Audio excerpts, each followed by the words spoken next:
Hi everyone, and welcome back to The Legend of Sean. Today we're going to be taking a look at the Spyro Reignited Trilogy.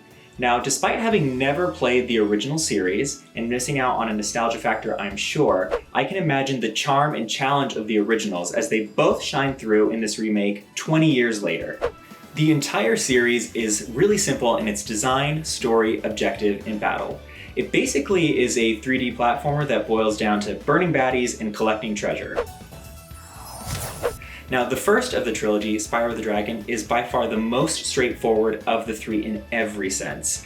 Even the inciting incident for the plot is simple. The main villain, Nasty Nork, is called Ugly and petrifies all dragons for it. The humor is stupid, it's slapstick, it's childish, and it leaves this overall feeling of just youthful nonsense fun.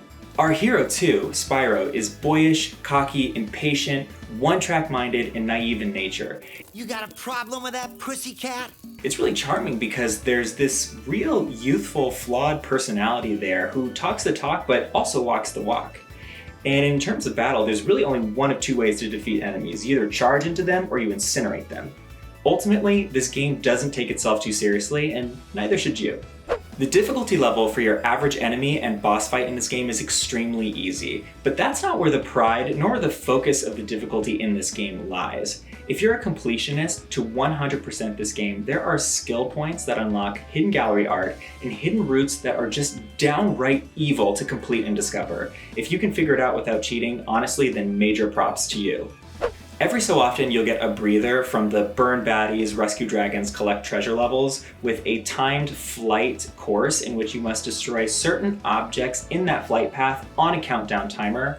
Personally for me, these levels didn't add too much to the game. In fact, they just sort of felt frustrating for the sake of being frustrating. Or maybe I'm just bad at flying Spyro. And moving on to the second game of the trilogy, Spyro Ripto's Rage. A dragon? You brought a dragon to Avalar? I hate dragons! Yeah! Now, this game is really where we start to see the layers being peeled back. We get a game that gives us real characters with unique personalities, new animation schemes, new color styles, and each level is outfitted with its own world, story, vignettes, culture, little intros and outros, and you really just feel like you're plugged into a world. The animation style and plethora of NPCs, which are animals, real and mythical, and their missions, really just reminded me of the Sly Cooper series in a very nostalgic way. I do love a game that invests you in the world that you exist in, helping the local townsfolk with their local problems in this case in order to gain their trust and their talismans in order to progress through the game. It's really just incentivizing. And the second game also adds a bunch of side quests, from shooting games to time challenges, puzzles, and more, and that just adds another welcome wrinkle to the simplicity that is the Spyro series, and like a storybook, you really start to see this game just lift off the page. And last but not least, Spyro Year of the Dragon.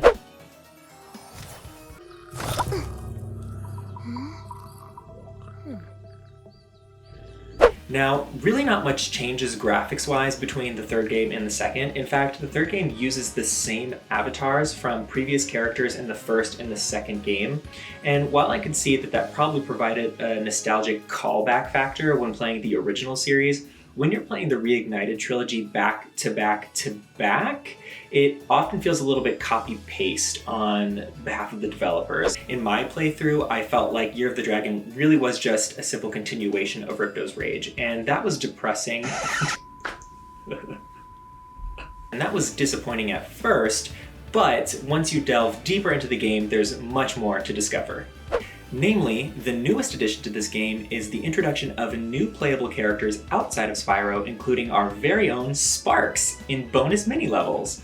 These new characters, with their own unique homeworlds, dialects, and abilities, add unique twists to the available type of gameplay in the Spyro series, especially as they do away with older tropes such as the supercharge courses, or even by making the flight courses a smidgen easier by adding tips or guide markers. And even the skill points are noticeably watered down with the removal of the requirement of perfect runs on boss battles.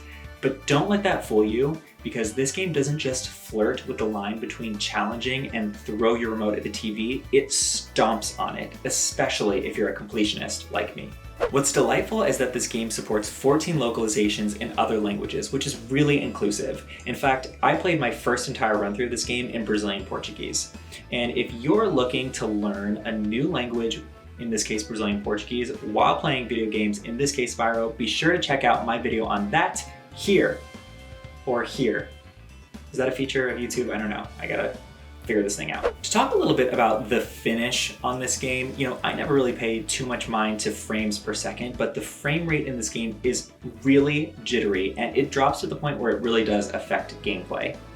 Inconsistencies in the game as well, such as when you're supercharging and when the game decides whether a wall is going to help you curve around the corner or stop you in the middle of your supercharge, can be very frustrating. Something similar happens when you're in flight courses and you get too close to the water. Sometimes the game will auto catch you, sometimes it lets you fall in. So it's just those inconsistencies that can be pretty frustrating. And another questionable choice in the remake of this series is that the second game is the only one to include a theater mode. So it's the only one where you can really rewatch cutscenes without having to rely on searching them up online. Originally, when this game debuted, it debuted without subtitles, which was exclusive to deaf gamers.